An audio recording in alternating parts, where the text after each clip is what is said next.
Welcome to the Big Business Blueprint video course. We designed this course for entrepreneurs and business owners who've started their business and are looking to grow their business exponentially within the next 12 months.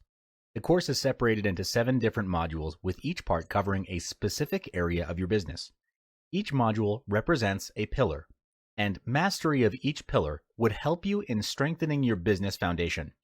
In this first module, we'll cover the first core fundamental, which is your mindset.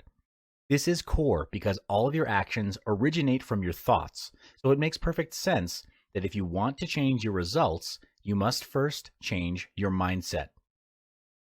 Why is it that in this world there are rich people and poor people? Have you ever wondered what makes the difference between these two groups of people?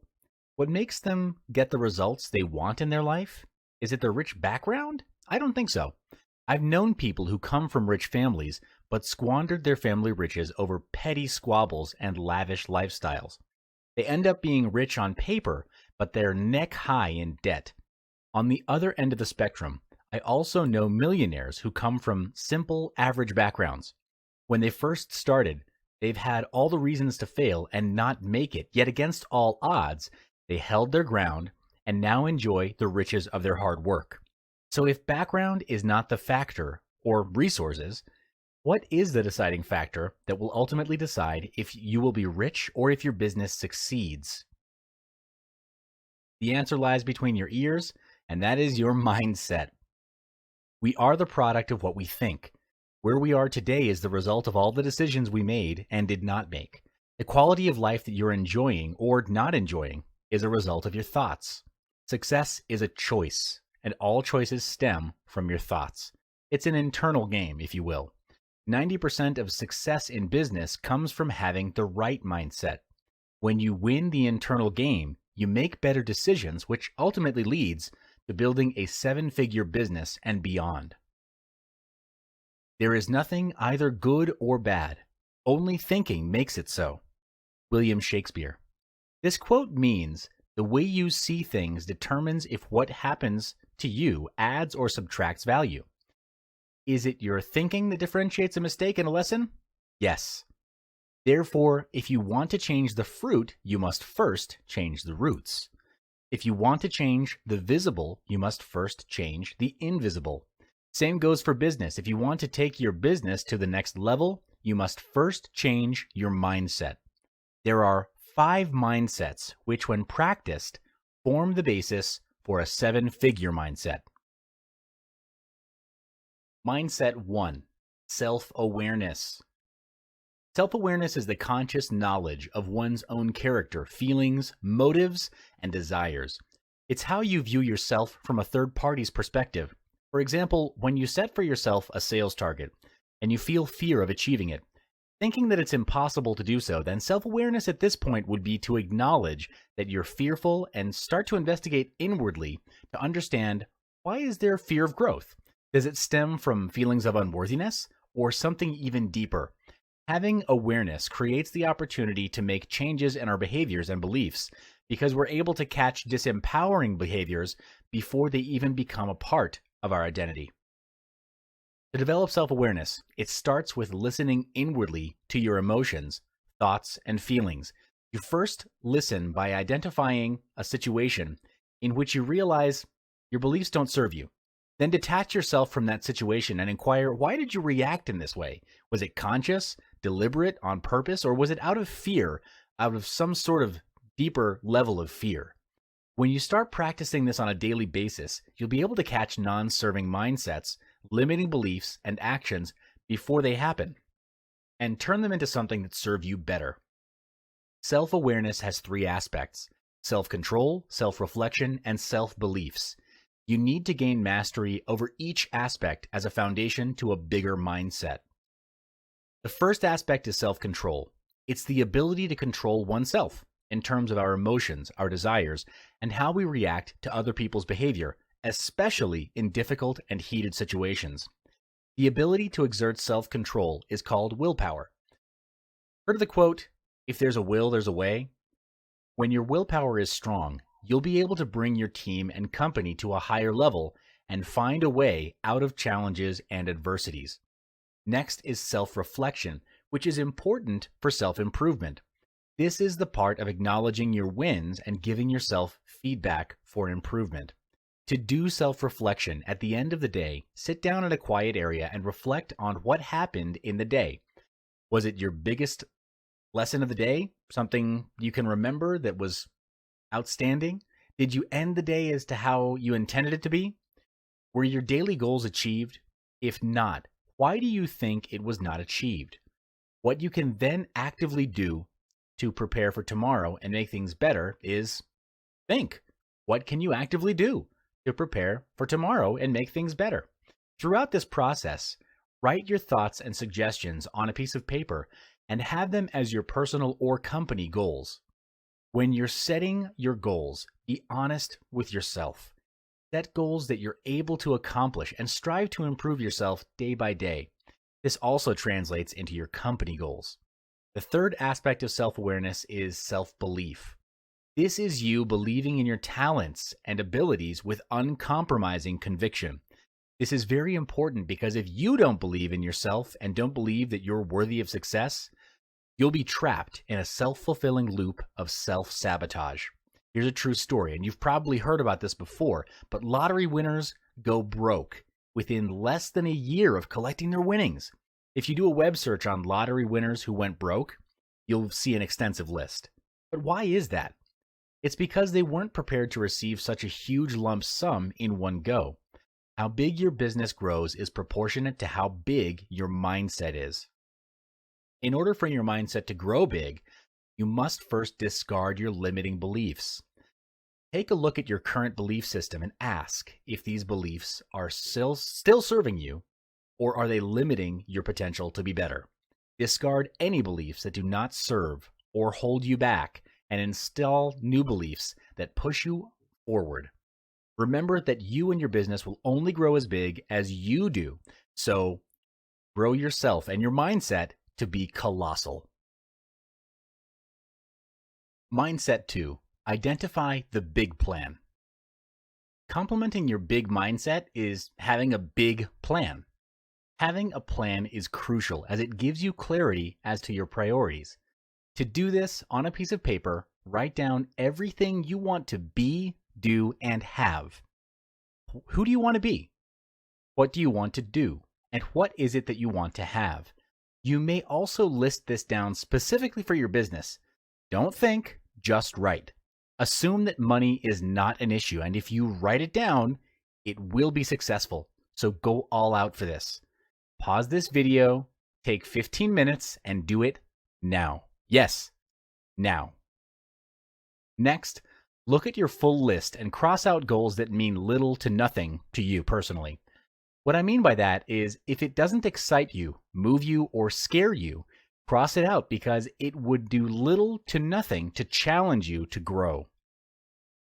At the end of it, you have a list of goals that truly mean something to you, and these goals are completed successfully. If they're completed successfully, your growth will be a quantum leap. To bring these goals into reality, set a time frame for that goal to be accomplished. Goals and dreams that are not acted upon are just wishes, or words and pictures on a piece of paper at best. For example, your business goal is to grow the business by 30% by setting up 3 more branches within 9 months' time. This is a measurable goal that has a quantifiable growth and a time frame for it to be achieved within. It's important for all of your goals to be quantifiable so you know your measurement of success.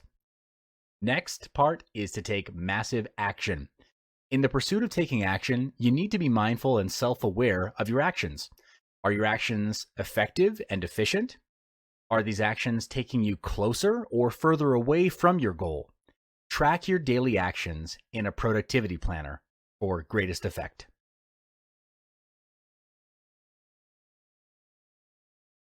Mindset 3. Commitment and consistency. Earning a 7-figure income is easy for some, but not all. Above all, success comes with consistency and commitment. In order to earn 7-figure income, you have to commit to learning and evolving constantly. To constantly grow is the only assurance that your business will remain relevant for years to come. And if you're not growing, quite frankly, you're dying. As a leader in your company, You need to handle the direction and strategy of the company. Hence, where the company goes is dependent on your vision of the company. A leader can learn and evolve by having the first mindset shared earlier on reflection. Write out your thoughts and feelings and journey within to get to the root cause of your problems. Thoughts lead to feelings. Feelings lead to actions, and actions lead to results. Here's a surefire way to assist you in improving yourself as a leader. Practice Kaizen. This is the practice of deliberate and continuous improvement. It has its origins in Japan and is roughly translated as, quote, good change. The primary focus of Kaizen is to eliminate waste. Following the Kaizen philosophy, you take small steps forward. The fundamental principle of Kaizen is to take incremental improvements over a period of time. It's a process and a long-term commitment, which means its maximum potential is only realized when it's adopted into your personal lifestyle and company culture fully. Here are 4 steps to practicing Kaizen. Step 1, identify an area which you'd like to improve on. It could be in your personal life or in the business. 2, identify small specific tasks that will contribute towards achieving your goal. This is to approach your objective in a step-by-step approach, and the intention is to make it easy so that you'll start in the first place. Refrain from the urge to do many things at once. 3, prioritize your actions. After listing all the possible actions, balance out prioritization with your schedule. If your schedule is packed, then do the easiest action, which requires the shortest amount of time. If you're feeling motivated and have more time, start with the action that will make the biggest impact to yourself and your company. And step 4, create a timeline for each task. The purpose for this is so that each action that you take gradually develops into a habit. This also helps you to keep track of your progress. Mindset 4. Attitude determines altitude. Excellence is not about skill, but attitude. In order to achieve 7-figure income, you'll have to banish excuses that get in the way. Even when you fail, don't lose hope. Keep striving ahead and do your best. In life, there are no failures, really, only lessons. Just like Albert Einstein, he didn't stop trying even after multiple failures and attempts, because he knew that it was through those failures that he would learn, grow, and never make the same mistake twice. To be a leader, you'll need to be a good role model to your team members. You'll need to develop good habits as a stepping stone to your personal and business success. And when it comes to hiring staff, hire those who display a good attitude as well. How do you know their attitude towards work when you first meet them, though? You'll be able to identify their attitudes through the small things like punctuality, manners, sense of urgency, or willingness to ask relevant questions. The small things sometimes say a lot about a person. Why is attitude so important, and how does attitude play a role in moving the company to a higher level? Well, how you do anything is how you'll do everything. A staff with a good attitude will do anything and everything with their best effort. And these are the kinds of employees that you should look for and surround yourself with to be in your company. Mindset 5. If you're not growing, you're dying. The only thing constant in this world is change, and to keep up with that change and stay relevant means you have to learn. The world is moving forward every hour, every minute, and every second. Therefore, we cannot use yesterday's solutions to solve today's problems. The same goes for mindset. You cannot achieve a 7-figure income with a 3-figure mindset. The gap is just too big. Therefore, you and your team need to commit to growing themselves, not just in their skill and talent, but also mentally, emotionally, physically, and even spiritually. You might be wondering why so many areas. Well, try taking one area out. Does the business or would your staff still be able to contribute to their fullest potential? For example, if you take physical growth and improvement out of the picture, you'll have all of the money in the world, but be ridden with sickness and disease. No matter the amount you earn, your health can never be replaced. And bear in mind, though, if you're learning the wrong things, whatever you do will be wrong. This is when unlearning comes into play. Unlearning is as important as learning. It's a process of setting aside all thoughts and beliefs that no longer serve your interests or your company in today's world. You might find it hard to change yourself or even your habits, But the only time you start to see growth is when you feel uncomfortable. You can never reach a new level if you remain in your comfort zone. It's easy to fall back to your existing mindset if you surround yourself with people who don't support what you're trying to do. If you want to grow emotionally, intellectually, and in business, you've got to make sure that you're growing in an environment surrounded by positive people. These 5 mindsets are the fundamentals to handle your business growth. You may add more to it, and that's fine, but make sure whatever mindset and beliefs you adopt function only to serve and empower you to do better.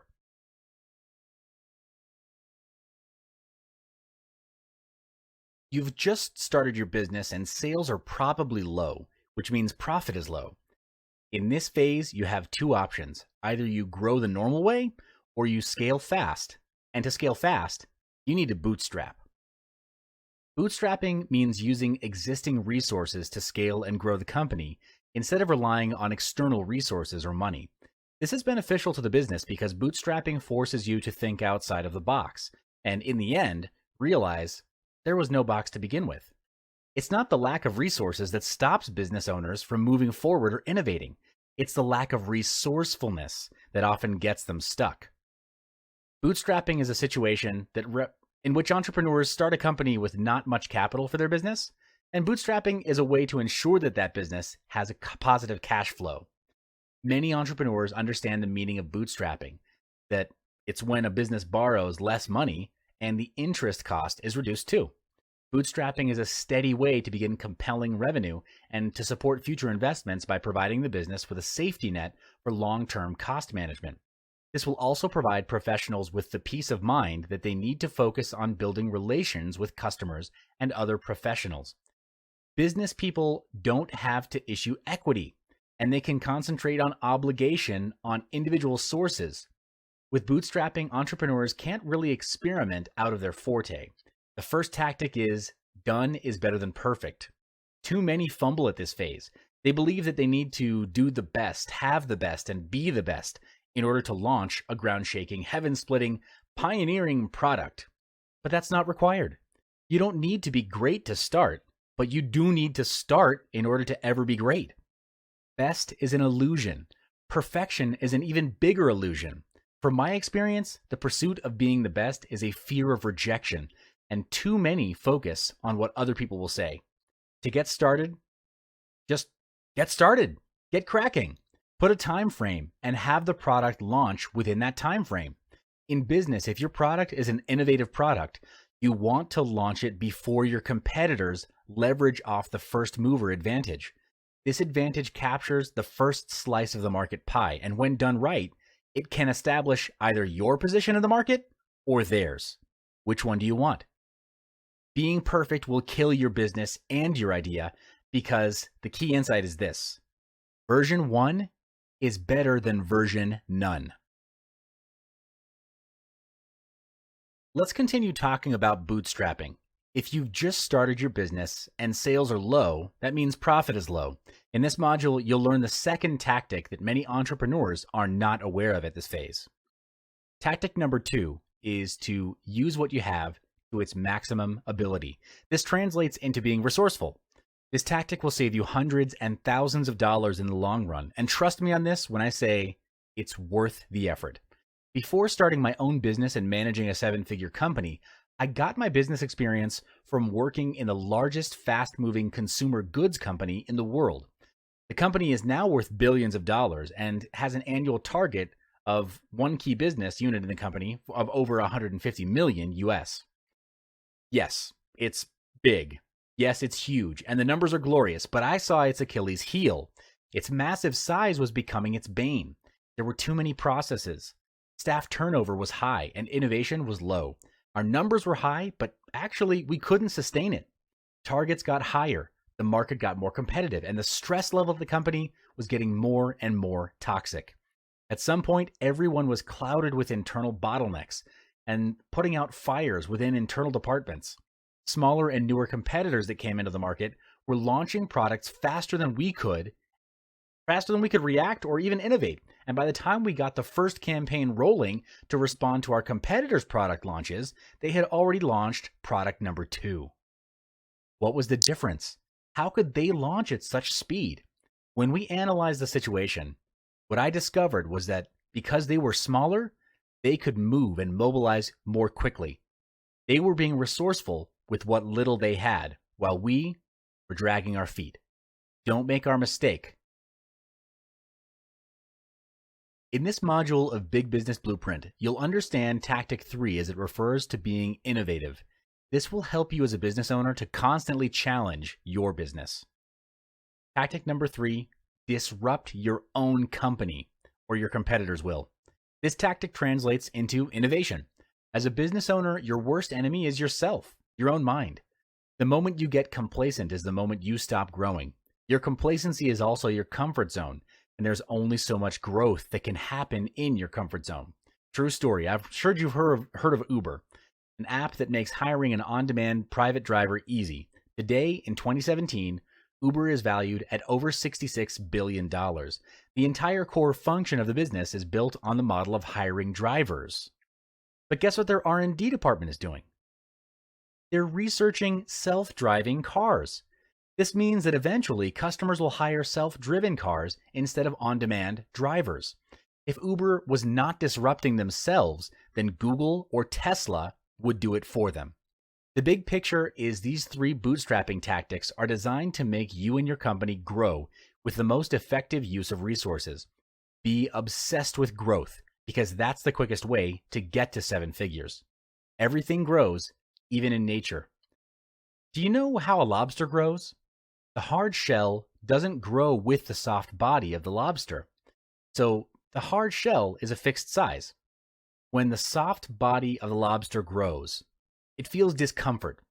It expands into all the space within the hard shell. It starts to get really uncomfortable until at a certain point, it knows that it needs to shed its current limiting shell. The lobster then finds a spot under a rock, exits from its hard shell, and waits under that rock for its new layer to harden and grow into its new stature and its new strength. That's how a lobster grows, but I think we can learn from it, and that's how our businesses can grow too. If opportunity doesn't knock, build a door. This quote from Milton Berle states that you need to create opportunities and form strategies that will aid in the growth of your $1 million company. One way to construct a $1 million company is to identify a pattern and scale it to the top. For example, Micah Adler, CEO of Fixu, a portable app designer, developed this company from under $1 million in revenue to over $100 million with just $17.6 million in funding and in only 3.5 years after its launch. Some startups begin without any monetization strategy, and that's rather risky if there's no long-term goal. Twitter is an example of this phenomenon, but there are countless other companies out there building up their free user bases, hoping that inspiration and consequently financial stability will eventually strike along the way. But most gainful organizations work from one of 2 conscious models. Either they pitch a ton of modest items to many individuals, or they pitch a couple of big ticket items to a more limited purchaser list. What's more important than choosing is having a defined plan for monetization. Knowing how you'll make money from the start will prevent wasted time spent hoping that something profitable will come together for you miraculously. Hitting $1 million in revenue during your first year is no small feat, and you certainly aren't going to achieve that goal with a team of underperformers. Yes, hiring slackers is cheaper and easier, but you'll pay for this convenience when your end of the year sales numbers come up short, and they definitely will, trust me. Instead, you need to hire all-stars, and the fastest way to do this is to ask around for referrals. Pay particular attention to the sales hires you make, as these key employees stand to make the biggest difference in your business's bottom line. Finally, if you want to shoot for the revenue moon, you need to be absolutely militant about gathering data and acting upon the data, not your gut. When I approach an innovative marketing project, I prefer to work in short sprints of a few weeks or less, where we'll try something new, check the stats to see how the changes impacted revenue, and then either commit the changes or try a new test. Growing a company to $1 million in revenue in your first year isn't easy, but it is possible. Stick to the tips above and be ruthless about profitability. Even if you don't hit this particular goal, you'll earn the strongest sales results possible for your company. Strategy allows organizations to develop a clearer understanding of their own organization and what's required for them to succeed. It helps organizations understand their core capabilities, identify and address weaknesses, and mitigate risks. It can help organizations better design themselves so that they're focusing on the right things that are most likely to deliver the best performance, productivity, and profit both now and in the future. While strategy can be difficult for many organizations to commence, its benefits are far-reaching and many. From creating new business opportunities to streamlining the operations and engaging staff, a well-formulated strategy will enable increased growth, productivity, and profit, both now and into the future. Depending on where you are now in your business, a pay of $1 million may appear to be intimidating or very distant. The trick is to work backwards. That means if you want your business to earn $1 million a year, the business sales target per month is $83,333 a month, or $20,833 a week, or per day, $4,166. Now that there's some clarity, the next question is, where is the business now and what does the business need to reach that target? The reason having a strategy is so important is because it gives businesses time to get a sense of how they're performing, what their capabilities are, and if these capabilities are able to help them grow.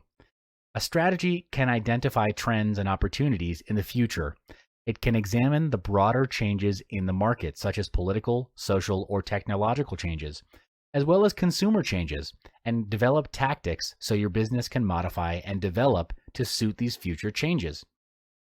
By creating a business strategy, a company can create a competitive advantage and ultimately understand more about themselves and where they're going. In summary, when you're bootstrapping, work your current resources to their maximum potential and be creative about it. Explore different perspectives and seek for alternatives.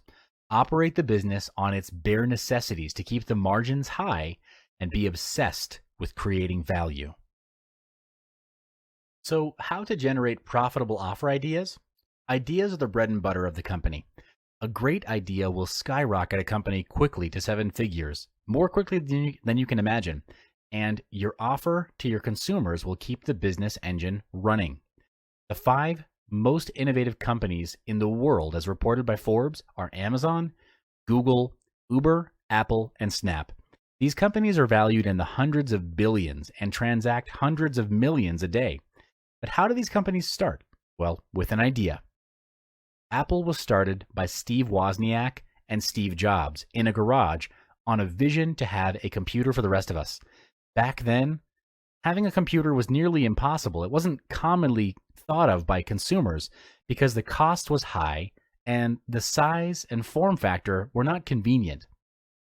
But today, because Steve Wozniak and Steve Jobs didn't stop pursuing their vision, Apple is valued at close to $1 trillion. Meanwhile, the famous search engine, Google, was also crafted based on Larry Page's idea of exploring mathematical properties of the World Wide Web, understanding its link structure, and creating it in a huge graph. Google was then officially established in 1998. This goes to show that generating that drop-dead idea that's going to start the world on fire is possible, as projected by these innovative companies. When you see something that piques your interest, ask yourself this: what is it about this situation that's special? Then narrow down your focus so you familiarize yourself with the idea. However, before generating your ideas, there are certain steps to be taken into consideration to ensure that your thought processes are in line with the outcome that you want to achieve. These tactics will ensure the effectiveness of generating your profitable offer ideas, which will be discussed in the next module. The first tactic in generating profitable offer ideas is by having a vision. Before starting with any ideas, you must first start with your vision. What's the vision of your company? Your vision is what will be the guiding light for all of your ideas to take shape, because you can come out with as many ideas as you want, but the question is, could you really execute all of them? Well, time as well as resources to execute the idea, all of the ideas, are limited. There are only 24 hours in a day and only so much of financial resource to go around that you can leverage, which means you want those ideas to be congruent and aligned to your vision for the company. You'd go bankrupt and you'd waste a lot of time in executing all of the ideas you have. Therefore, it's crucial to have a vision that you can focus on that will give you a clearer understanding on what it is that you ultimately want to achieve. To help you in generating your vision, try to ask these fundamental questions. What is your why? Why is this business important to you? Why did you start the company in the first place? Why this and not something else? These are all important questions which will give direction to evaluate which idea is most suited to your company. Take a moment, pause the video, and answer these questions. Don't worry about having the best vision because in our previous module, we learned there is no such thing as best. The most vital component is to identify what resonates with you. Thousands of people have taken up their hobbies and turned them into successful businesses. So think of your why now. For instance, Tim and Nina Zagat, who launched the Zagat Surveys, a publishing empire that sells restaurant guides for many major USA and European cities. In the early 1970s, the Zagats were high-priced corporate attorneys who had the passion of dining out. For fun, they created a newsletter which they distributed to close friends to rank popular restaurants in several categories. Each year, the newsletter encompassed more restaurants, and in the end, the couple began charging money for it to reduce their expenses as it became so time-consuming and actually cost them money to produce. Identifying your interest and what resonates with you is important because when you or the company is faced with a tough situation, your passion and commitment to that vision will push or pull you through. So pause this video, take 20 minutes, and answer those questions. Welcome back. Did you get your vision nailed down? It's okay if it's version 1 because version 1, again, is better than version none. In this module, we'll be looking at your target audience in order to give more focus in generating your ideas. With your vision, the next question is whom are you serving?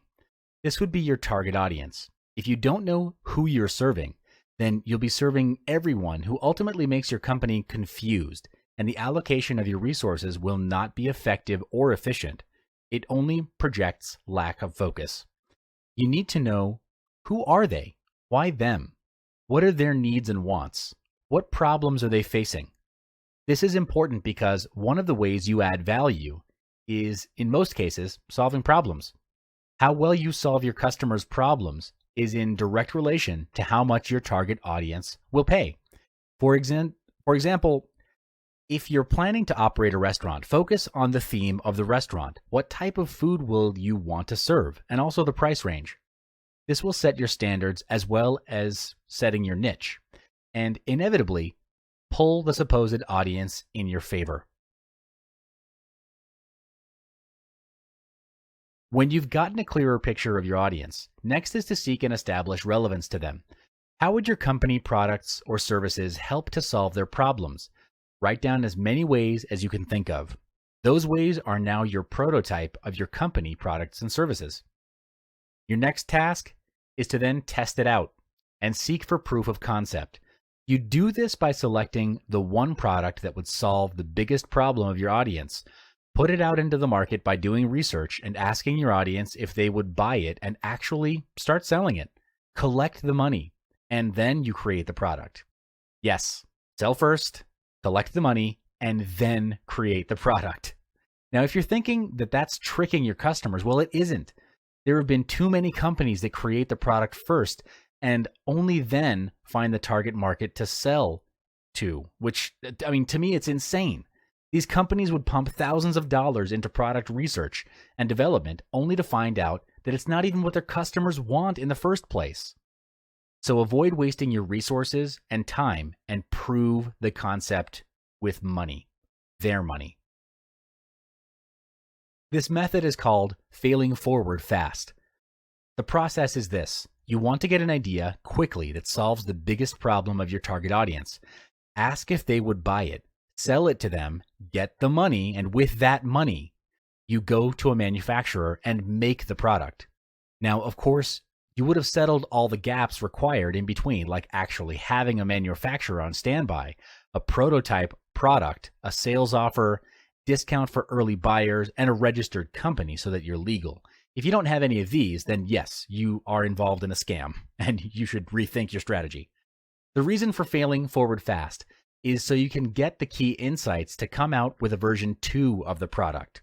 You also need to sell and collect the money up front because sometimes what your audience says they'll pay and what they actually pay is different. The moment of truth is when they reach into their pockets and actually hand you the money. That's when you know you've found an initial product worth investing your R&D dollars into. The following tactic to generate profitable offer ideas is to do a brainstorming session on product ideas. Ideally, your brainstorm should be with max 5 people because too many people dilutes the quality of the brainstorm session. Imagine 30 people in a room doing a brainstorm. Not impossible, but it would definitely be less effective. As you're brainstorming, put the ideas and suggestions into a mind map. This makes it easier for you to refer back to the ideas after the brainstorm. There are 5 simple steps to do an effective brainstorm. The first step is to set the context. This means that the tone and intention of the brainstorm is clarified up front. There's no right or wrong answer, and the focus on the brainstorming session is just to generate ideas. The last thing you want happening is for your people to withhold their ideas for fear of being rejected or ridiculed. Therefore, it's the responsibility of the meeting lead to set the climate for ideas to flow. You may also want to put on some brain music, generally classical songs, to get the creative juices flowing.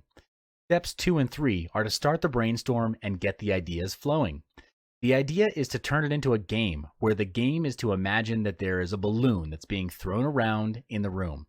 Every time someone speaks, the balloon bounces from one person to another, and it keeps afloat every time there is silence. The balloon floats closer to the ground. The moment silence passes too long, the balloon pops, and the process starts again.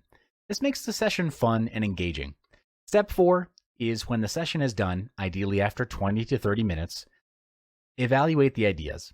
Discuss and decide with the team on what is the biggest problem faced by the target audience and which idea solves their problem. After a decision is made, you move on to step 5, where you write out action points. This then moves into the execution phase. Here, you list down all the required actions to bring the idea to life and assign these action points to your team. All action points must have a person in charge, otherwise there'll be a gap in your execution. The previous tactics in generating profitable ideas was designed to create new products. In this module, we'll discuss a way to shorten the idea creation time, and that is to reinvent the wheel. Yes, you must have heard the saying to not reinvent the wheel, which translates into don't be a pioneer and just take something that's already there. Well, that's true. However, when it comes to ideas, you would want to reinvent it. It's not about who did it first, but it's about who does it best. Our society is made to believe that everything is already set and there's no room for innovation. The truth, however, is without entrepreneurs coming in with new ideas or bettering previous processes, the world would be dull and boring. So always remember, it's not who did it first, but who does it best. And if you're fortunate enough to become your own business leader, you'll get an idea of where you need to reinvent yourself so competitors don't catch up on you. Remember to take the leap. Sometimes you just have to jump and take the risk to see if your ideas are worthy in competing in the current market. You'll never know unless you try. For instance, Mark Zuckerberg, the founder of Facebook, started off his days as a student in Harvard University, where his idea eventually gained popularity and then traversed the universe. It's very easy to lose focus when you feel you have odds stacked against you, and competition will always be there, so might as well just do it. We'll have more in-depth discussion regarding this tactic in the next module, so I'll see you there. So this is the second part of how to generate profitable offer ideas tactics, reinventing the wheel specifically. Reinventing in this context means taking an existing idea, stripping it down to its bare components, and then finding its key lever points. and making it even better, even faster, and easier. The intention is to question the current ways of solving problems and getting things done. Just because it's always been done this way doesn't mean that this way is the best way. For example, the house rental market has been rather straightforward. You rent a house by entering into a contract with a landlord that decides the duration of rent and cost of rent with other terms and conditions. This has been going on for ages. Then you strip down all the components of this practice, which in this case is the landlord, tenant, rental, terms and conditions, contract, and home. You'll have the individual pieces that you then need to piece it together to create a new picture.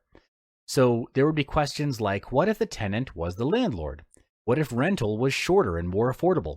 What if I didn't need to book expensive hotels during my holiday? What if I could meet new people along the way? Breaking down these components is exactly what gave birth to Airbnb. If you don't know about it, Airbnb is an online marketplace where people can lease and rent short-term accommodations. This covers a wide range of vacation homes, apartments, homestays, hotels, and hostels. Today, Airbnb is valued at $31 billion. Just amazing.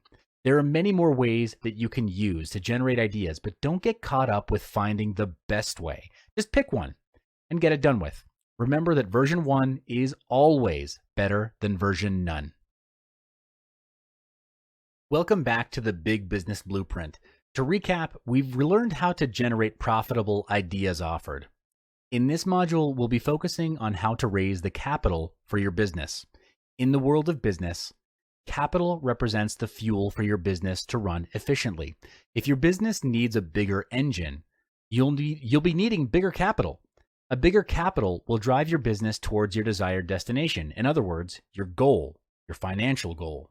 To do this, it will include loans for working capital, purchasing machinery, hiring more staff, or even refinancing existing loans.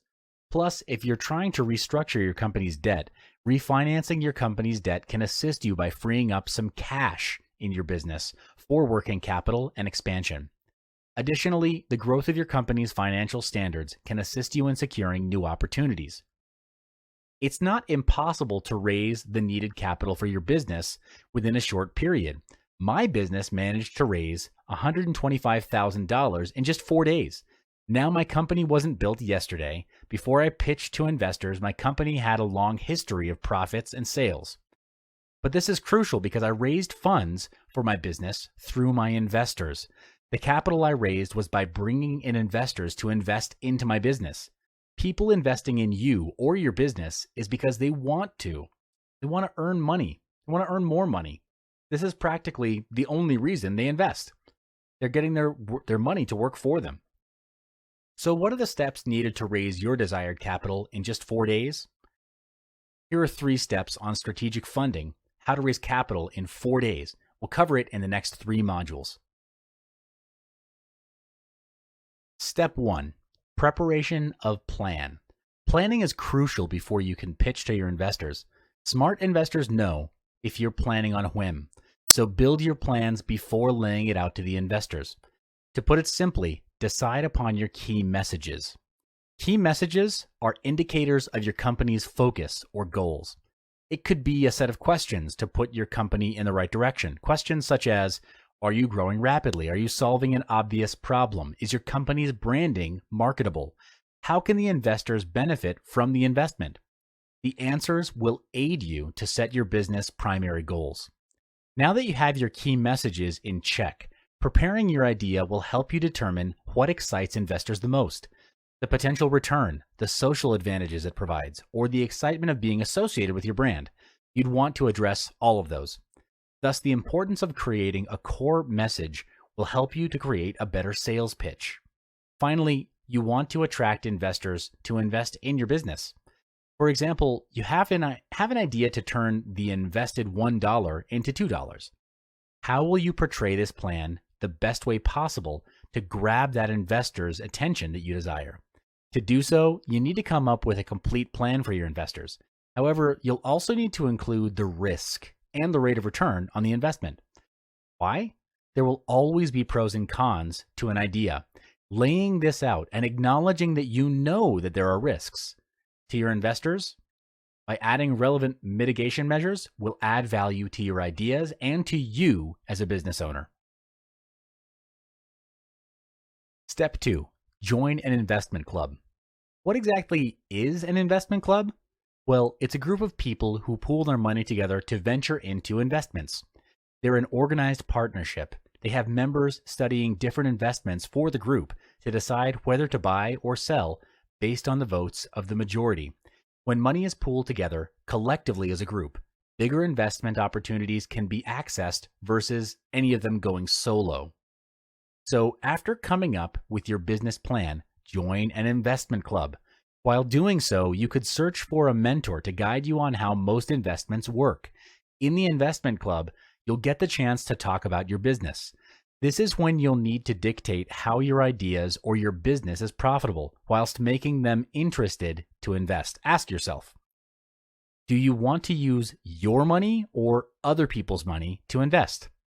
The smart way, obviously, is to leverage other people's money. Your money alone will only have so much for your business to run, but with OPM or other people's money, with a group of investors, the sky will be your limit.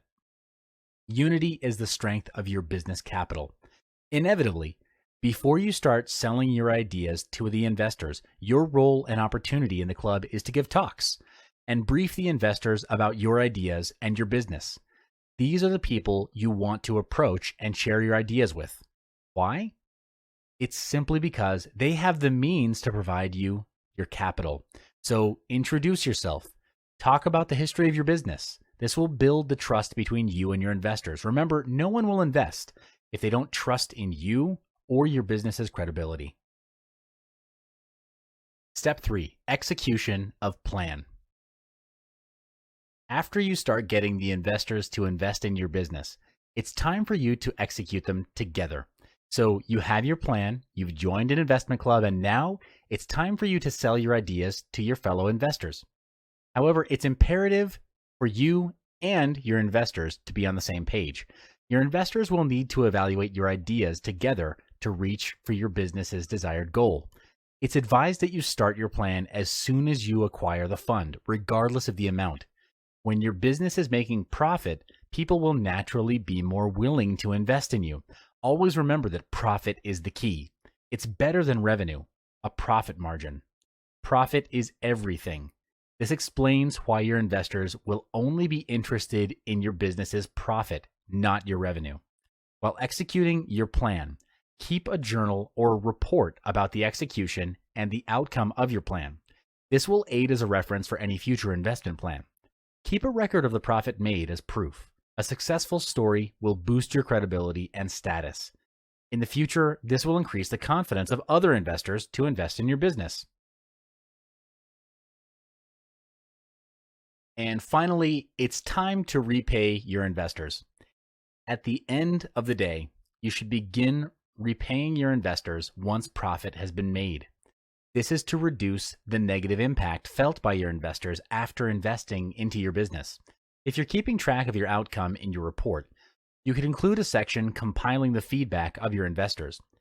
Feedback and testimonials help boosting other investors' confidence to invest in your business. It's imperative to repay your investors over the money what they have provided you. Ask yourself, what do you think would happen if you fail to reach the standards you've set up with your investors? What would happen if you do reach it and delayed their share of the profit? How will that reflect on your business opportunities in the future? It's simply because no one would want to do business with an incompatible figure. Your reputation is at stake. Surely, you want to retain the connections you gained with your investors. They're the ones that will help you in your future business planning. In the next video, we'll be discussing how to scale and quadruple your income by using the capital you raised in this phase. Welcome back. In this video, we'll be focusing on how to scale and manage your business. You'll also be looking at how to gain exceptional levels of income in the long run continuously. Excellent businesses have an edge which allows them to get ahead of the race. This advantage is called timing. Timing is the ability to select the precise moment for doing something for optimum effect. In this case, timing is the ability to gauge how much time you or your team need to get certain things done. You'll come to a stage where your schedule has reached its maximum capacity and you'll need to balance your time between looking for new business versus having quality time with the people who matter to you. For example, if you have a new project which has a very set fixed deadline, how do you manage the allocation of work among your team? Do you simply delegate all of the work using a top-down method? Or do you take a really good look at the work required for the project and instead adjust the work needed and shave off things that don't need to be done? At this stage, you'll have gained some insights on how to generate new leads and manage existing clients. Instead of engaging in a one-man show, a better approach will be to set up a team to execute delivery while you focus on generating sales, marketing, and generating new leads, pitching, and networking. To do that, you need to be working on your business rather than in your business. Let's talk about how to project your income. Before you set up a team, you need to estimate your cash flow. Without having any idea of how much money your business can generate, it's almost impossible to accurately plan your business ahead and prepare for the tough times that may befall your outfit. Fortunately, predicting how much you can earn is not difficult. You can estimate how much your first year revenue is by calculating how much money you can potentially earn.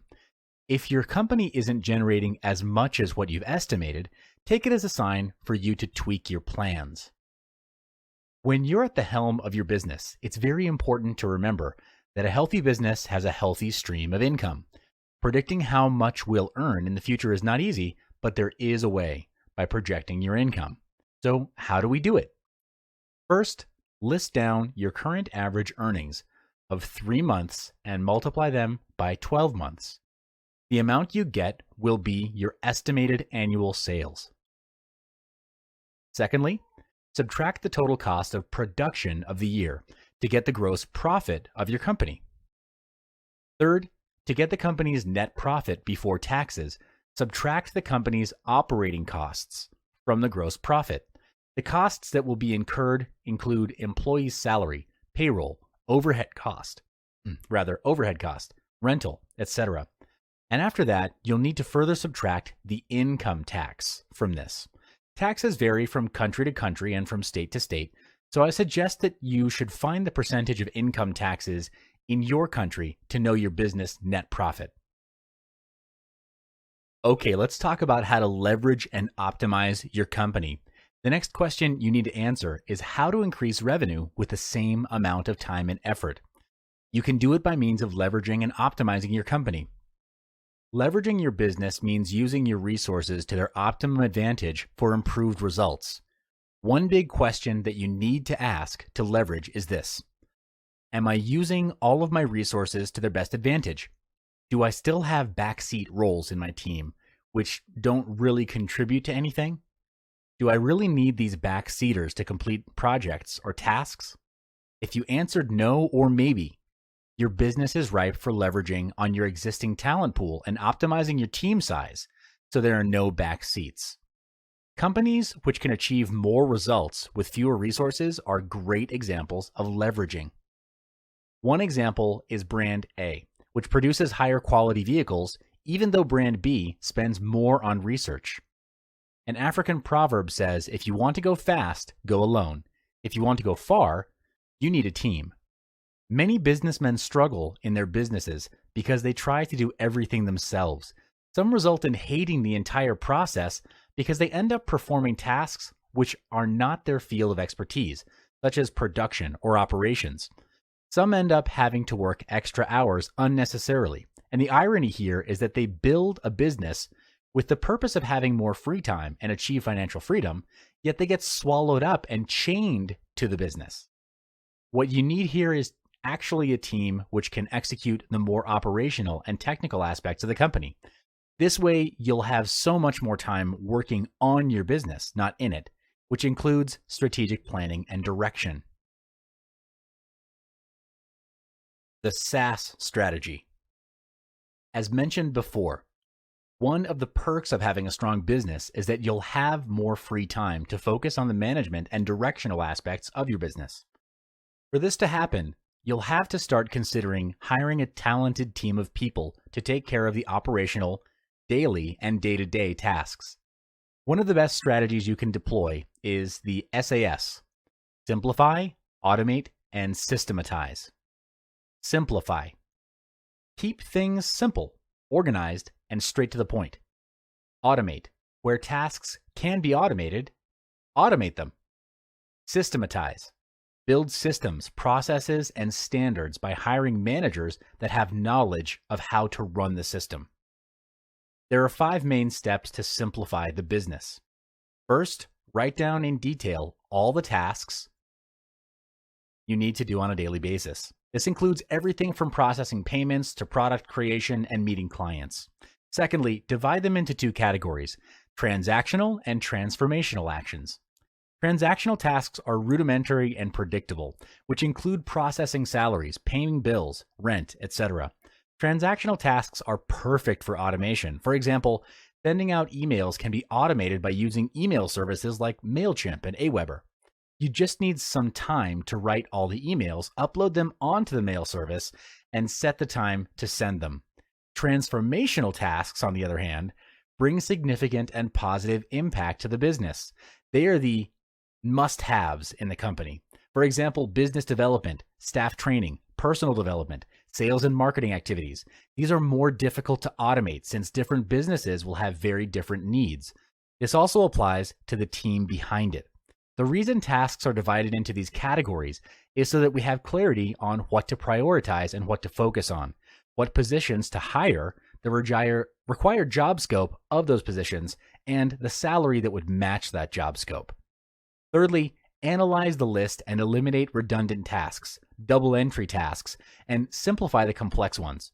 To do this, you need to be disciplined and ruthless. The aim is to be efficient and fast. Find a way to automate tasks such as assembly lines or filing. Doing this opens up more time and energy for yourself and for your team to focus on more important tasks. Fourthly, lump the transactional tasks together. Outsource or hire an administrative staffer to take care of it so that you can focus on the transformational tasks. Lastly, hire and retain staff that can perform transformational tasks.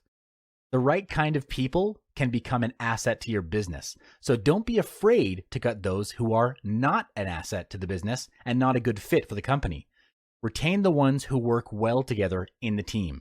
Again, make sure you minimize backseat roles as much as possible. Getting the right team. In the previous chapters, we've discussed about hiring a team to better handle the tasks that are needed to ensure your business thrives. The right team delivers the best results and will ensure the continuity of your business. But first, what is an ideal team size for your business? It's recommended to start with around 5 to 7 people. A small initial team size is very important so that you can maintain team dynamics at the highest level. Dynamics require a solid context. So unless a solid context is set at the beginning, a team that is too small will only operate on orders and become very transactional and operational.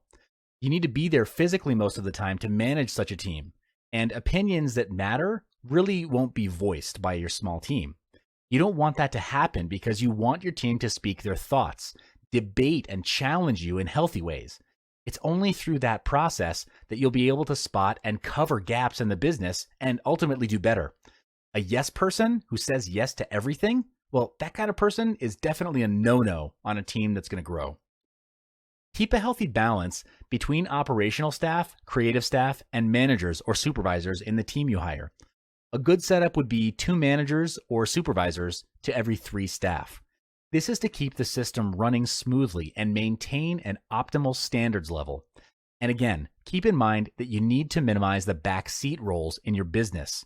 So your staffers, they're not passive, but they're not managers either.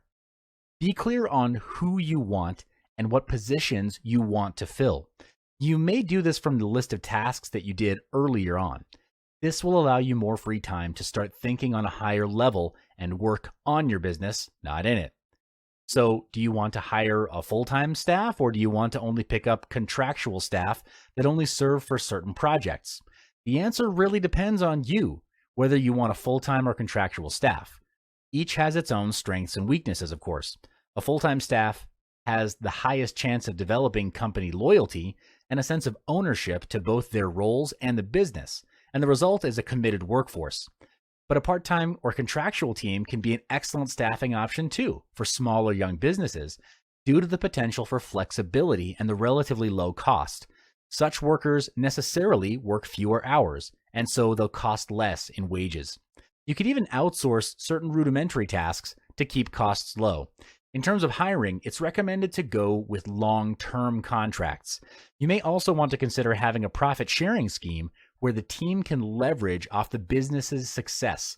This promotes empowerment, very strong staff loyalty, and lower staff turnover. This means less training time while saving you more time during the period of hiring and interviewing. Improving leadership, culture. If you happen to always end up with a poor performing team, let me tell you why. And it's a hard truth. The problem lies not with your employees, but with your lack of leadership skills.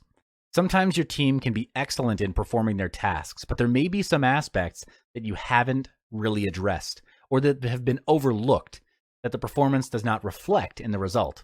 If you're facing this problem, there are 3 key points in managing and building an A team. The first one is creating culture. Culture is important as it sets the context and tone of the company. It governs mindsets, attitudes, and behaviors which ultimately influence your sales and profits. If the company runs on a low energy level and your employees rarely converse with one another, what do you think the result would be? Well, definitely the result of the work becomes mediocre over time. To cultivate a high-performance work culture, you need to set rules, often referred to as a code of honor. You can do this by gathering the team and listing down the desired attributes, attitudes, behaviors, and results that would require the team to practice excellence and achieve your company's goals. The code itself is a list of guidelines that helps the team perform well under an effective leadership. Examples of the code of honor items are playing 100%, never leaving a teammate behind, always expressing gratitude, or always learning, to suggest a few. Filter out the unnecessary ones and then boil it down to a list of about 8 to 10 rules. Put them into practice and uphold them to the highest level to set the team into high performance gear. An example of a rule that I personally live by, rule number 1, commit to learning and personal development every day. On improving leadership, let's talk about learning and development. The second key point is to learn and develop. If the team is not learning and growing, then really they're dying. Therefore, your team needs to constantly sharpen their saw. There are always businesses out there who work harder, smarter, and quicker than your team. It's just a reality. And if there's no growth in learning or developing current talents, that is, surely one day your competitors will close the gap and surpass you. This also means death to your business. If you're not learning, you're dying. Stay ahead of your competitors by structuring learning and development activities for your team. The reason is these activities help them to be very efficient and effective in problem solving, time management, and prioritization. There are lots of activities that you can do for your team to help their growth. The first is apprenticeship. This means sending your team over to other organizations to learn from them. This can be a very useful and effective way to eventually develop a new skill. Second is career counseling. This is where your team members discuss with their supervisor a career plan and develop that career plan to identify areas for improvement or advancement and how those areas can be addressed and also when. Coaching includes working one-on-one with the learner to conduct a needs assessment, set major goals to accomplish, develop an action plan, and support the learner to accomplish that plan. The team member drives these activities, and the coach provides continuing feedback and support. Continuing professional development is very beneficial so that your team stays up to date in the views and practices necessary to lead and manage in today's organizations. There are an increasing number of universities, colleges, and training centers associating continuing education credits or continuing education units with their courses and workshops. So why not leverage those? Sometimes your team doesn't have the proper technique to learn and retain new things. Organizations and other environments are changing rapidly.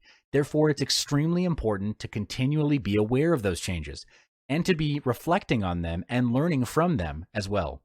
Basically, with continuous learning, you help your team to learn and how to learn. Courses and seminars are great platforms for the learning and development of new knowledge or skills on your team.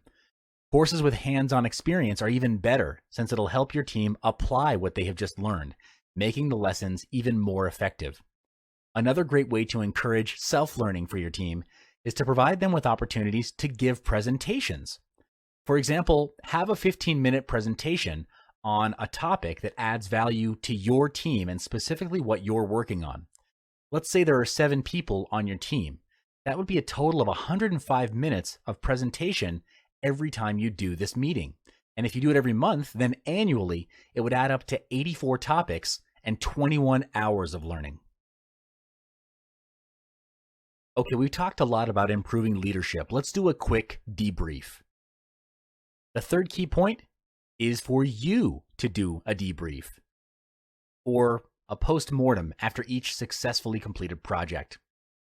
Debriefing is the most powerful learning tool to recap everything that you've learned. Debriefing is done by evaluating a recent project.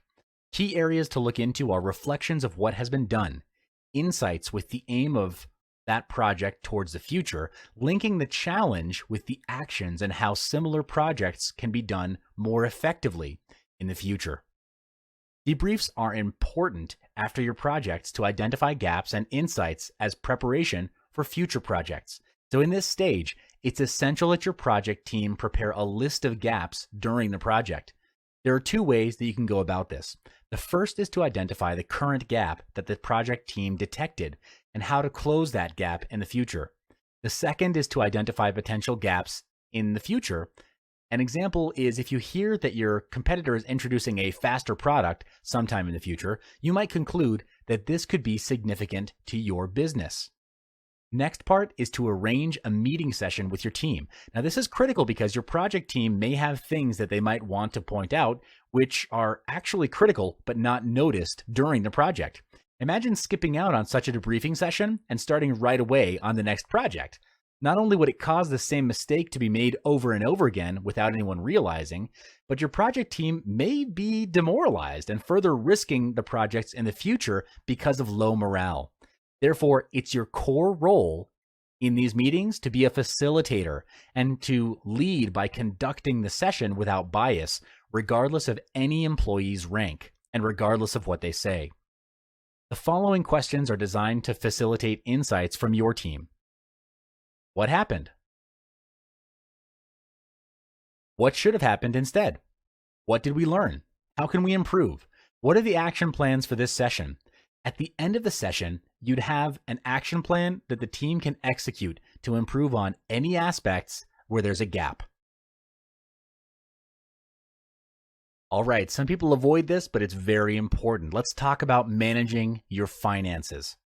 The final part of this module is to manage your finances. If you don't know how to manage them, then I recommend that you hire or outsource this to someone else. But as a business owner in charge of your team, you need to know what your finances are to evaluate your business growth.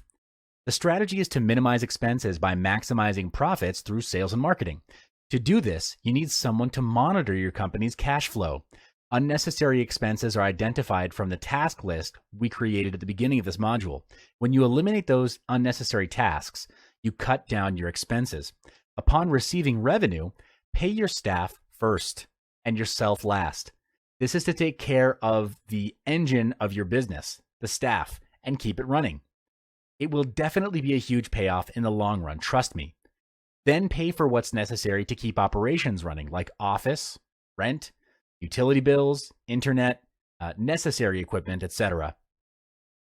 With the balance as net profit, allocate 10% to the growth and development of the team. This covers costs you'll need when sending qualified team members to seminars, workshops, investing in books and training videos. Do this strategically with a specific outcome in mind. Don't spend willy-nilly. Allocate another 5% to spend on R&R. The team simply can't be running 24/7, especially when it comes to creative work. The mind needs to rest and unwind, and funds are needed to accomplish that. There are business owners and team leaders who don't allocate any playtime for the team to recharge, and that always results in burnout and boredom. Without naming names, I can tell you that there are Fortune 500 companies that deal with internet commerce, and go ahead and Google the names of the top companies in the industry. You'll see examples of this.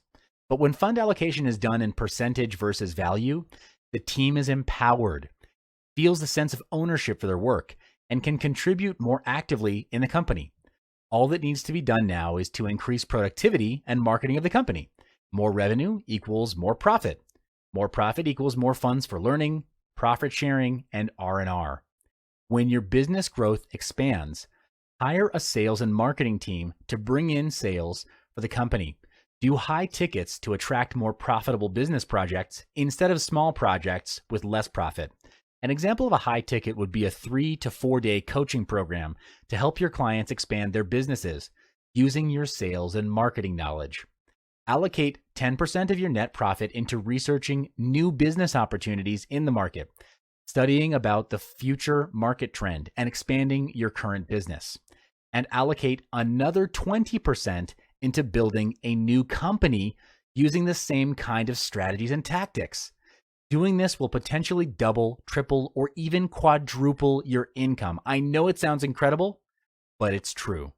In summary, these tactics have worked for me and have allowed me to build a 7-figure business. These tactics and moves are from my experience. Your goal is to replicate this success by copying and pasting it into your business. You don't have to think. Again, don't reinvent the wheel. Just copy my business. The quickest way to achieve success is to model off of someone who's already there. Welcome back to another video. In this module, we'll be focusing on how to sell your business with a higher price and with less risk to the buyer. To sell your business, convince the buyer that you have a team that can run the business well after the transaction. The idea for people to buy a business is that they can ease into that business without any tinkering or working in the business. You'll also need to prove that your management team is locked into staying with your company after the acquisition. Next, you need to calculate your company valuation. There are several ways to do that, and in this video, we'll really only cover two. The first is enterprise value, or EV, over earnings before interest, taxes, depreciation, and amortization, or EBITDA. The second way is P over E, or price to earnings ratio. Both of these formulas are under business valuation multiplier. The EV over EBITDA formula is broken down to, again, enterprise value over its earnings before interest, taxes, depreciation, and amortization, while P&E, or P over E, stands for price to earnings ratio. We'll talk more about it in the next module. I'll see you there. So how do you sell your business for a 4x to 12x multiplier? And what's a multiple anyway? A multiple measures some aspects of a company's financial well-being, determined by dividing one metric by another metric. The metric in the numerator is typically larger than the one in the denominator. A multiple works in a way that it is a measurement of risk. The inverse or reciprocal of a multiple shows the current return on an investment. So the higher the multiple, the less risk a buyer perceives in the transaction, and the more likely they'll pay more for the investment. For example, the inverse of a 4x multiple is 25%. For a buyer to require a 25% return on an investment, the business may not be growing or is in a tougher, more capital-intensive industry. Either way, a general interpretation is that this investment is pretty risky. In comparison, the inverse of a 12x multiplier is, get this, 0.08%, meaning that the buyer would be willing to pay 7 times only if the investment is much less risky. Okay, how to evaluate your business. A multiple is calculated as multiple equals performance metric A over performance metric B. A multiple can be used to show how much your business is worth in the market and how much you'll be able to make by selling your business away. For example, using the P over E ratio, if you plan to sell your company at 12x multiplier, how much will the price be? Or how much should your company be earning before you sell it away? The price of the company can be estimated by multiplying the annual earnings of the company by the multiplier of 12. Simple maths, but this formula can only be used as a rough estimation of how much your business is worth. However, a more precise way of doing it will be using the EV over EBIT DA formula. It's used to measure the cash flow available to the firm or business. EV to earnings before interest and taxes, also referred to as EV over EBIT, is used for less capital-intensive companies with a smaller depreciation and amortization expense. All multiples act as a single number that analysts can multiply by some financial metric to determine the relative value or worth. With the EV over EBIT DA formula, you'll be able to make comparison between you and your competitors who are doing similar types of business. After the business valuation, chances are your business is not worth as much as you expected it to be, or your business does not have a healthy earning history. So in the long run, the company might not be able to earn more than what you're already earning now. Increasing your company's worth before selling. How can you solve this alarming problem? Will you still be able to sell your business? Here's how you can turn the whole situation around by following these 7 steps. Step 1. A goal is a dream with a deadline. Set a target value on how much you want to sell your business for, and with a realistic time frame. For instance, if $5 million is a 12x multiplier, this is how you should be thinking. I want to sell my business for $5 million in 2 years' time. Find out how much your company needs to make annually to achieve your goal of selling your business away for $5 million. How can you achieve it? By driving in more sales, delivering more value, and having a higher profit margin. Step 2, bring in more sales. Create recurring revenue. Why isn't your business making money? Is it because your products or services are not fulfilling customers' expectation? Or could it be lack of sales? If it is, hire a sales team and a marketing team. The sales and marketing team's aim is to bring in more revenue for the company, increasing the annual earnings of the company. Have a manager for each team to manage their progress, and each of them is to report to you on a weekly basis.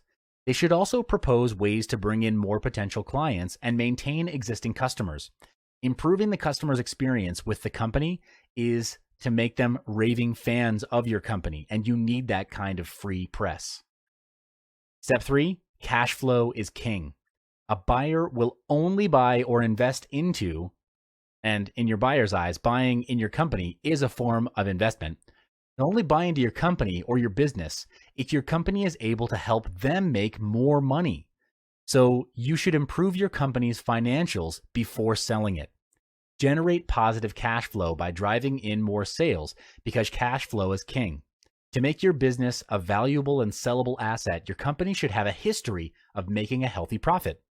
Why profit and not revenue? Because profit is the bottom line of your business. If your company's annual revenue is high, but the profit is low, this shows that your business is not very profitable and no one in their right mind would buy a non-profitable business. Step 4, management is doing things right. The leader is doing the right things. Having an automated system to keep your business going even when you're away is a huge advantage. Put yourself in the buyer's shoes and look and think from their point of view. If you were the buyer, would you prefer to buy a business and work hard for the rest of your life, or buy a business that will run itself and make money for you? Obviously, the answer is clear. So you need to form a management team to manage and lead your employees instead of you managing them. Step 5, make them stay. Once you've found the suitable manager or leader, tell them your plan of selling the business. At this point, you might feel that you're betraying your fellow employees of the management level, but in life, everyone has different priorities, and you want to have freedom and some quality time with your loved ones. But you can't afford to let your management level employees leave the company because they're the leaders of your company, the ones who keep your business running smoothly even without your presence. They're the reason that you're able to sell your business at a higher price. Here's where you launch a long-term incentive plan for the key management with a one-time special bonus in the event of the sale of your business to keep them in your company, and more importantly, to prove that the management team is locked into staying with the company after the acquisition. Step 6 is finding a broker. Now's the time to find a representative to help you sell your business. It's better for you to look for a business broker than any other broker. Your broker should appreciate what you've done to transform your business and recognize that you've done something special, that you deserve to be compensated at a higher rate, or in other words, to sell your business for more than $5 million. Contacting a broker is a wise choice, but what you also need to realize is that brokers typically charge a percentage of the proceeds of the deal in the form of success fee or commission. Step 7, after the acquisition. After selling your company or business, you'll be receiving a lump sum of money, and this is where you need to manage your personal finances very wisely. Steps on how to manage your sudden wealth increase will be discussed in the next module. Hi, and welcome back. We've reached our final module, and you'll notice that we're transitioning away from talking about working for the money and starting to talk about having the money work for you. In this module, we'll be going through strategies on creating long-term wealth by putting your money to work. What does this actually mean?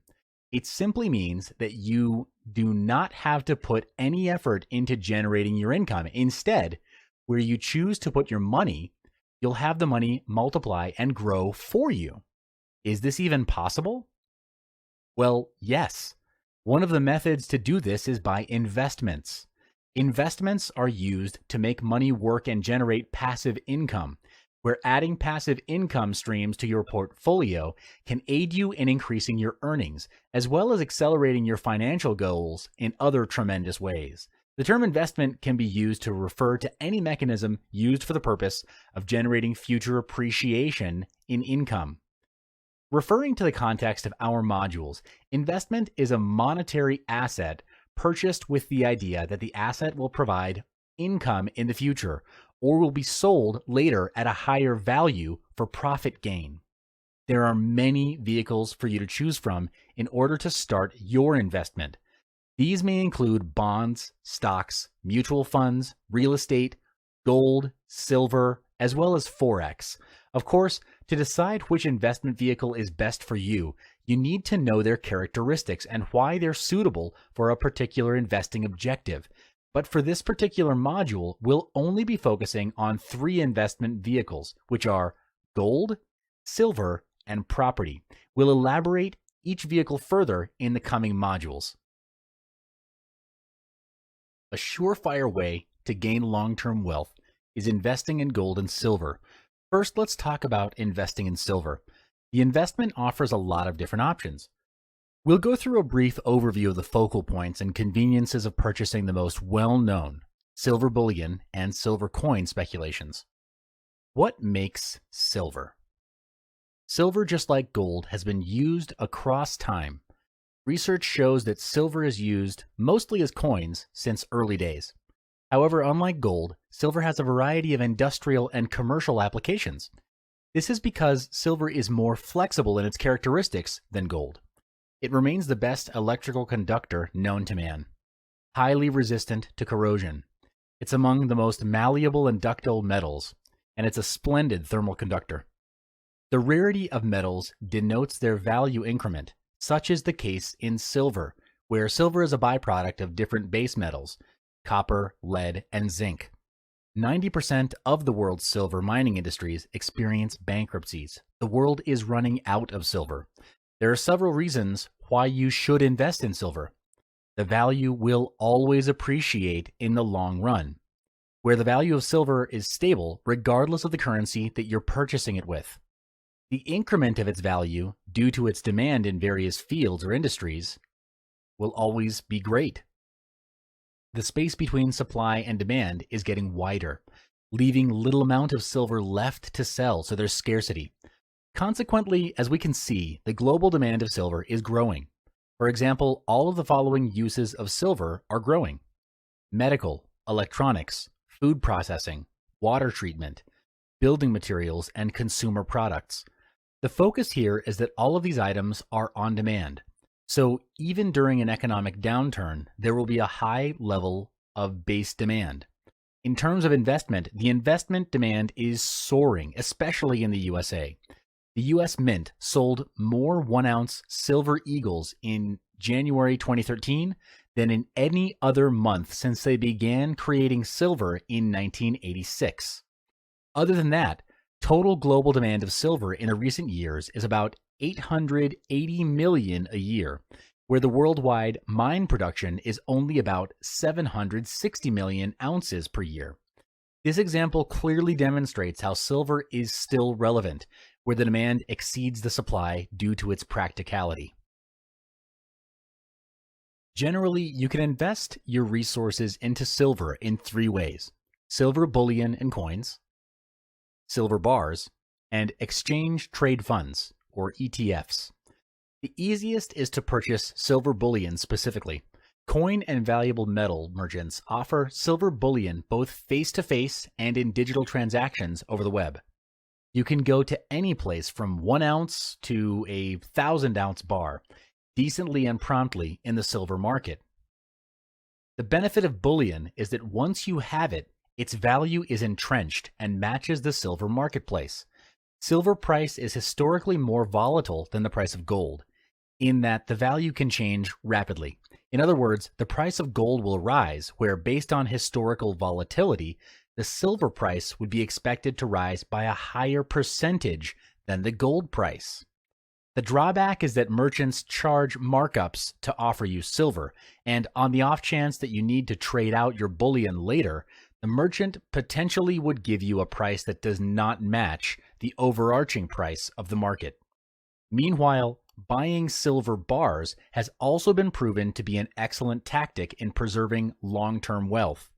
As an investor, you should firstly be sure to determine the right size and type of silver bars used as a primary investment tool. Silver bars come in various sizes and weights, while most bars sell in troy ounces in increments of 1 ounce, 5 ounce, 10 ounce, 1 kilogram, 100 ounce, and 1,000 ounce bars. Some mints sell them in fractional or gram sizes. There's no right or wrong weight in purchasing silver bars, as this is a personal choice. Generally speaking, investors who choose to purchase a large bar find that it gets them the most bang for their buck. For the purchase of smaller sized silver bars, it's easier to liquidate. Now, let's look at how silver ETFs work. When you buy gold and silver physically backed by ETFs, you do not possess the physical metal, but you own a paper representation. With respect to the ETFs, for every share you buy, you own an ounce of silver. A custodian, usually by large banks, stores the actual metal. The share-to-metal correlation erodes the longer you hold the shares. The fund must sell silver, for example, periodically to pay for expenses, which decrease the amount of silver allocated to each share. Silver exchange rate is at 1% to 2% the cost of gold. It's difficult to consider silver as a genuine valuable metal compared to gold. However, it still has its noteworthiness in the eyes of investment. In the previous module, we discussed the value of silver and investment techniques for silver. Now let's move on to gold. Gold has been widely used since before the existence of paper money or fiat money. Research shows us that its usage was detected for over 3,000 years, but how can it retain its appreciated value? Well, its characteristics are what makes gold gold. It's simply beautiful, it's ductile, it's highly scarce, and it's extremely durable. Therefore, unlike paper currency, coins, or other assets, gold has maintained its value through time. People perceive gold as a way to preserve their wealth from one generation to the next. So why should you invest in gold? First off, the weakness of the US dollar. Although the US dollar is one of the world's most reserved world currencies, when the currency's value dropped against other currencies, both in 98 and in 2008, this resulted in more investments in gold, which raised the price. The price of gold nearly tripled during the years of currency downturn, reaching around $1,000 per ounce. Meanwhile, from 2008 to 2012, the price of gold escalated to almost $1,800 or $1,900 per ounce. So there's an increase in demand as well.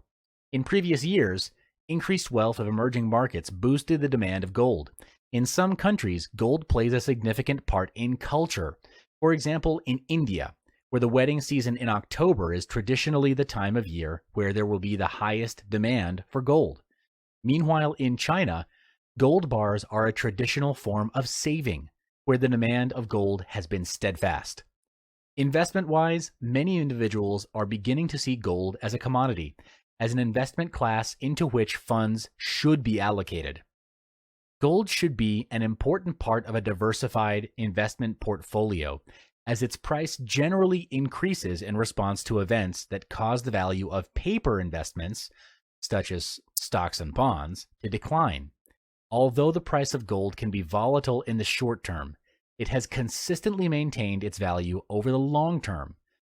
Throughout the years, it has served fairly as a means to hedge inflation, as well as the erosion of major currencies, making it an investment worth considering. Now let's move on to gold investment techniques. There are several ways to invest in gold. Gold coins, which are convenient and portable. Gold bars, which are cheaper in bulk, even cheaper than the same weight of gold coin. And then exchange-traded funds, or ETFs. When you purchase gold coins or bullion, maintain a strategic stance from huge premiums. Coins regularly originate from the National Mint, where they're made and sold at a 4% increase. The retailer's edge is 1 to 3%. To figure the premium of a gold item, subtract the spot cost from the value you're being cited. Separate that number by the spot cost and increase by 100.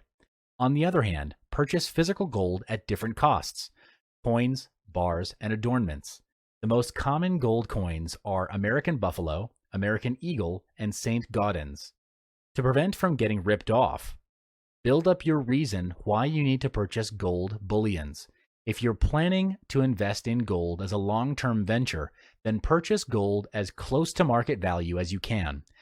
These tips will help guarantee that you get great value from your investment. Your savings will also depend on the quality of the gold you choose to invest in. For gold bars, you have to be aware that it comes in many different shapes and sizes, where buying in bulk will save you a lot of money. There are more than 30 types of gold bars in the world's regional market today. At the most expensive end of the gold bar spectrum is the 1-gram novelty gold bar that's minted for the gift market.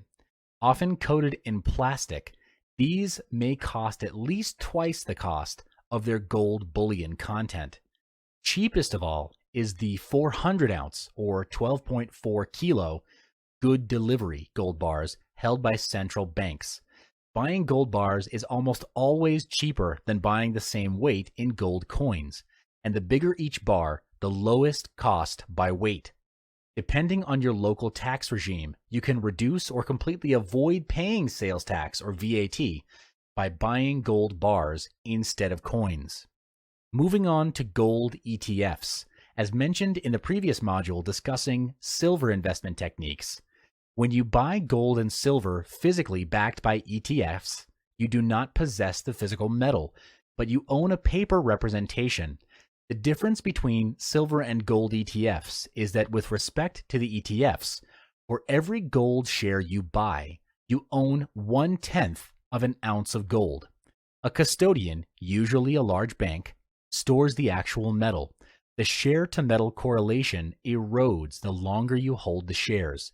The fund must sell gold, for example, periodically to pay for expenses, which decrease the amount of gold allocated to each share. The next step is to invest in property. Property investment is when you own or buy a property that you're not staying in and is generating income for you. This sort of income is passive income. With your business expansion, you'd want to keep your surplus of finance invested in precious metals or property. If the money only sits in a bank and does nothing, it will devalue over time due to the cost of inflation. Money, when not working, gets lazy and fat, and that is exactly what happens in a bank.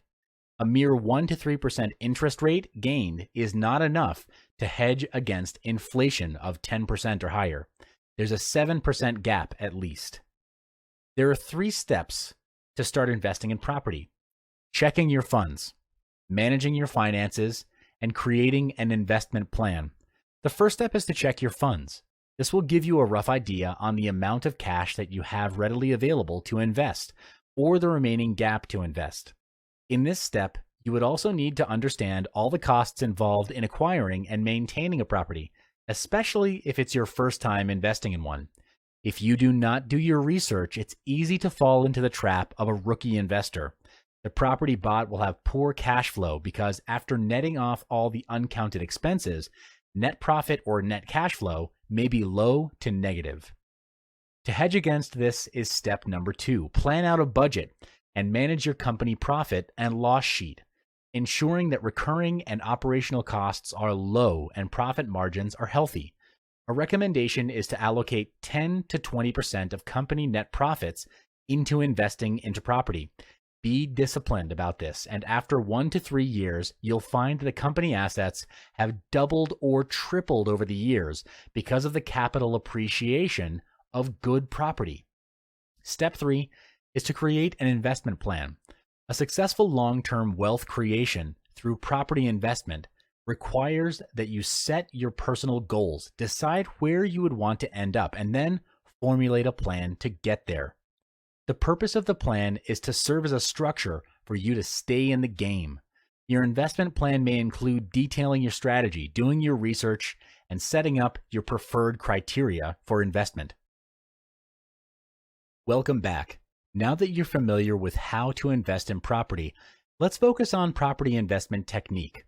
To start investing in property, these are the fundamentals that you have to know: the price tag of the property, the amount it will cost to maintain the property, how much rental pay you'll get, if of course you're planning to generate rental income, how much your home loan reimbursements will be if you're planning to generate capital gains. Your property venture group is one of your best resources as you develop your property portfolio. Research your group before you begin putting resources into property and cash over the long term. Your group will incorporate many other roles. The must-have roles in your property speculation group will include your ANZ Home Credit and Protection Authorities. They assist in home loans. Your legal advisor. Their task is to safeguard your legal rights and facilitate the transfer of your property. And your accountant. They provide financial guidance and assistance during real estate transactions. They also prepare financial reports on behalf of property owners and real estate developers. The last step is to set your investment goals. Goal setting is important in investments because if you don't have a clear goal, you'll fall for everything. Then at the end, you'll end up having many different investments which may be giving you good returns, but really have no strategy. It's not an effective move because if you had pooled the money together, you'd be able to invest with a clearer direction. To do this, sit down with your financial advisor and chart out your strategy for the next 1 to 3 years. You should include projections based on current market trends to see if an investment vehicle is worthwhile to be in. After your plans have been laid out, the next part is to execute the plan. In summary, don't be afraid to invest. It would be foolish not to invest because money that's not put to good use loses its value over time, even more so when it's just sitting in the bank not doing anything.